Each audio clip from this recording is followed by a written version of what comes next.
Men suffering from wounds of every description, with hardly an exception, entirely nude, lay scattered over the filthy earth floor, without blanket, mattress, pillow, sheet, or even straw to rest upon, their wounds undressed, covered with flies and maggots, and tortured with thirst.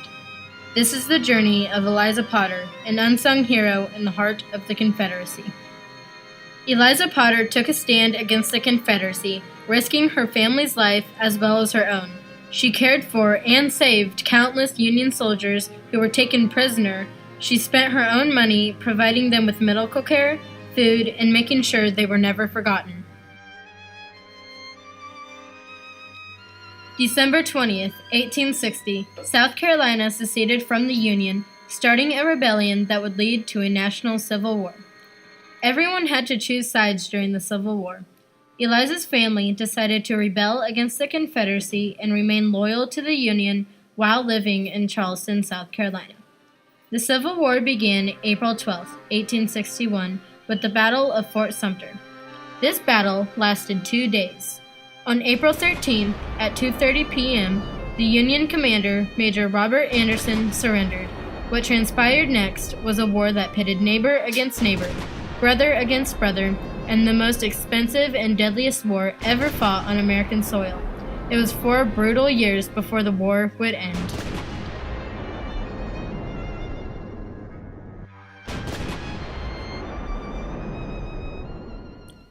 Eliza Potter was born in Northern Ireland to Scottish parents in January 1829. At age 13, she immigrated to America. 2 years later, at age 15, she married Johnson C. Abbott. They moved to Charleston, South Carolina, and had 4 children: Julia, Frederick, Mary Alice, and Harvey Abbott. Unfortunately, Johnson died, leaving Eliza a widow.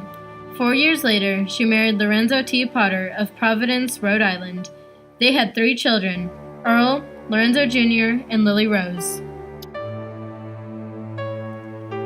Although a native of Providence, Rhode Island, Lorenzo Potter was a successful Charleston merchant and mill owner.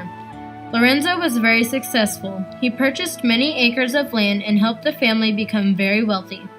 At the start of the Civil War, he was offered $5,000 a day to help the Confederates lay mines in the harbor. He refused the Confederates' offer. The Potters remained loyal to the Union, as found in the American Phrenological Journal. After the war commenced, the only service Lorenzo and Eliza could render to the Union was to bear the taunts of the secessionists. The Potters flew their flag high as they supported the Union.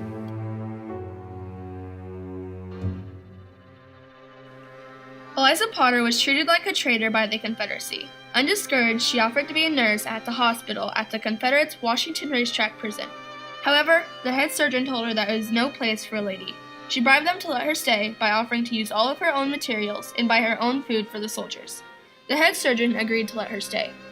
Eliza cared for the wounded Union soldiers while others left them, abandoned, waiting to die.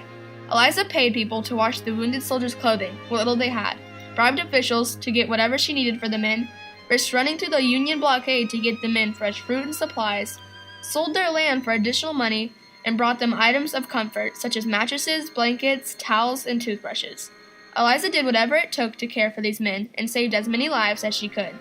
Some of the prisoners that Eliza cared for were sent from Andersonville Prison after it was overrun by Union forces. As found in the Grand Army of the Republic Almanac, Eliza paid $10 each for oranges for her patients. I was carried into the mart. There was others brought in after me, making 8 in the cell I was in. There I was, naked upon the floor with my head resting in a pile of wood ashes from the fireplace. I laid in that condition till about 10 a.m., but the second morning, June 21st, was when Mrs. L.T. Potter and the company of gentlemen came into the Mart Hospital. She immediately set out and had food of sufficient quantity and quality cooked for us. She also obtained clothing, shirts, socks.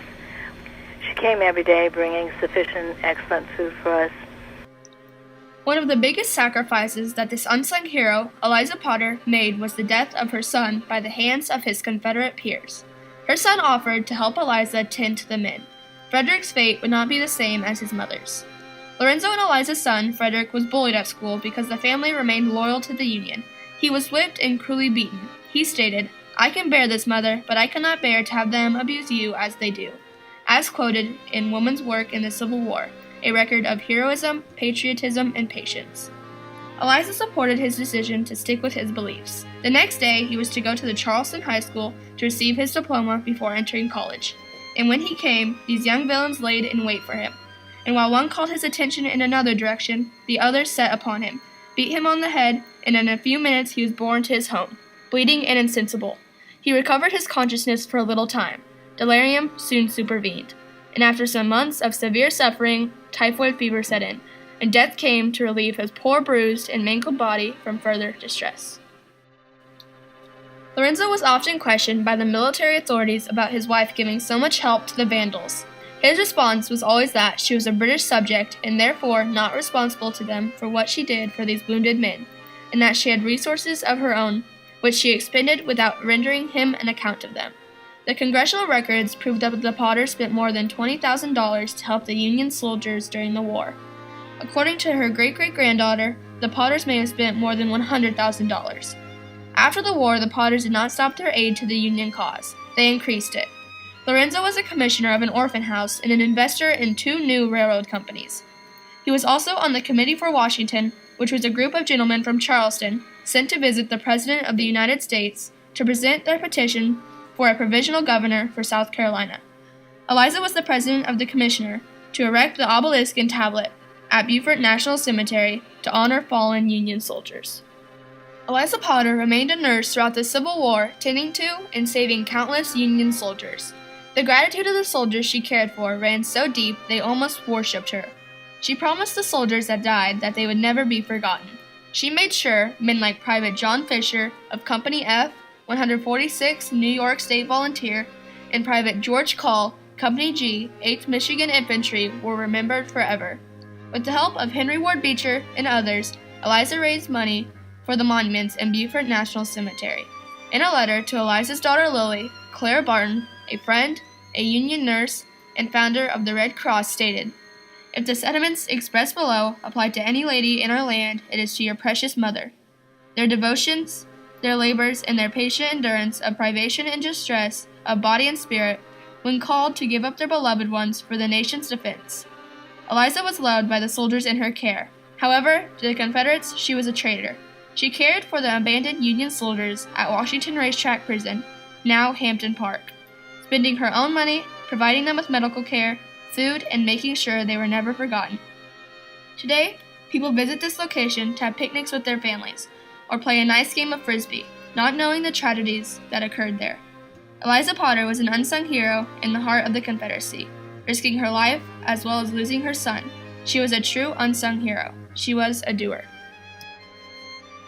Having all these friends and being part of a wonderful community, and then having everybody turn on you.